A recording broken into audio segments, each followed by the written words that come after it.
ব্যস্ততার জন্য আমি কোনো অ্যাড্রেস করছি না। আপনাদের সুসংবাদ দিতে চাই।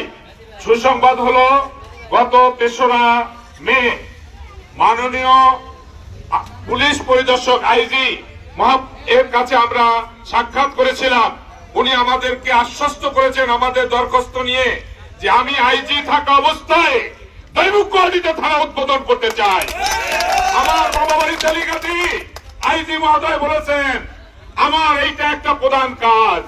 সুতরাং এরপরে আমরা স্বরাষ্ট্র সচিবালয় সচিব মহোদয়কে দরখাস্ত দিলাম। সচিব মহোদয় বলেছেন যে মশিউর রহমান স্যার আমাকে বলেছেন যে কোনো ভাবে এই ফাইল প্রধানমন্ত্রীর দপ্তরে পৌঁছানোর জন্য। সুতরাং সেখানেও আমাদের ফাইল পৌঁছে এখন প্রধানমন্ত্রী দপ্তরে যাবে।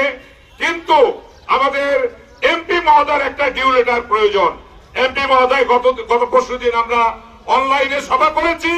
অনলাইনে সভায় মাননীয় এমপি জনাব অধ্যক্ষ আব্দুল হালিম অংশগ্রহণ করেছেন এবং তিনি বলেছেন ভাই আপনারা দেরি করেন কেন, কাগজটা আমাকে দেন, আমি নিজে স্বাক্ষর করে ঢাকায় বসে এইটা আমি আপনার সাথে আমিও সচিবালয়ে গিয়ে এটা প্রসিড করতে চাই।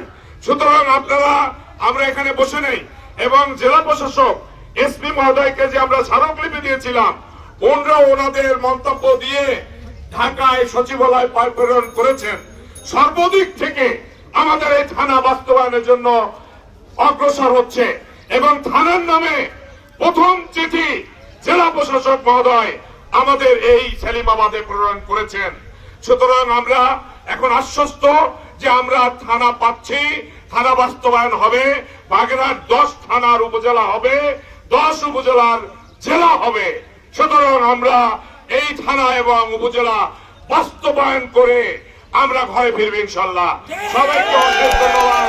আপনারা কষ্ট করেছেন, যারা বাসে আটকা পড়েছেন দুই ধারে তাদের কাছে বিনীত ক্ষমা চাচ্ছি গরমের ভিতরে আপনারা কষ্ট করার জন্য।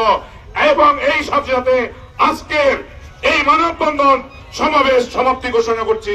খোদা হাফেজ।